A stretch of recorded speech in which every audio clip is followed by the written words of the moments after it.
শুভ বিকেল বন্ধুরা, বিকেলবেলাতে মালয়েশিয়ার পাম বাগান তোমাদের সাথে একটু শেয়ার করতে এলাম। দেখতেই পাচ্ছ চারিদিকে ছোট ছোট পাম গাছ। এই পাম গাছের ফল দিয়ে কিন্তু পাম তেল তৈরি হয়। তোমরা কমেন্ট বক্সে জানাবে, তাহলে তোমাদের পাম ফলও আমি অবশ্যই শেয়ার করে দেখাবো। আর দেখো ভিউটা কতটা সুন্দর। এগুলো কিন্তু পুরো পাহাড়ের উপরেই কিন্তু মাঝে রাস্তা দিয়ে গাড়িটা যাচ্ছে উপর দিকে। আর প্লিজ তোমরা একটু ম্যানেজ করে নিও, যেহেতু পাহাড়ের উপর দিয়ে গাড়িটা যাচ্ছে, তার জন্য হাতটা একটু কাঁপছে, যার জন্য ক্যামেরাটাও কিন্তু কাঁপছে।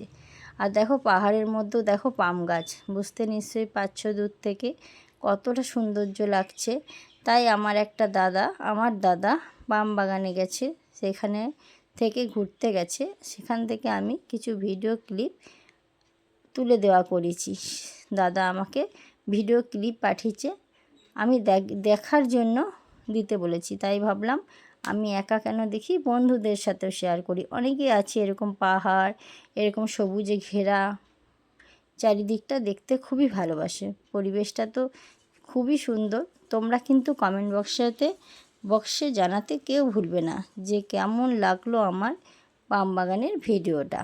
তোমরা যদি আরও কিছু দেখতে চাও অবশ্যই কমেন্ট বক্সে জানাবে, আমি তোমাদের সাথে অনেক কিছু শেয়ার করব।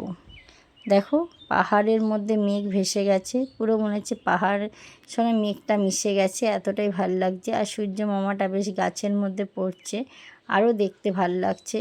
দাদার মুখে শোনা এখানে অনেক রকম ফলের গাছ আছে, সবই তোমাদের সাথে শেয়ার করব অবশ্যই। কিন্তু তোমরা তার আগে আমাকে কমেন্টে একবার জানাবে তোমরা দেখতে ইচ্ছুক আছো কি না। এরকম পরিবেশ দেখতে আশা করি সবাই ইচ্ছুক আছো, কারণ এরকম পরিবেশ তো আমাদের এখানে নাই। আর এই পরিবেশ দেখে আমি পুরো মুগ্ধ। জানি না এরকম কোনো পরিবেশে কোনো দিন ঘুরতে যেতে পারবো কি না। যাই হোক, দেখছি খুবই ভালো লাগছে।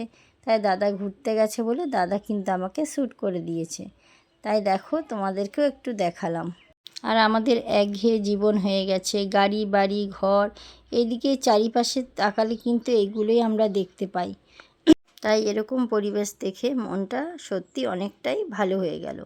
তাই দেখো দেখতেই পাচ্ছ সব কিন্তু এগুলো পাম গাছ। এটার নামই হচ্ছে মালয়েশিয়ার পাম বাগান।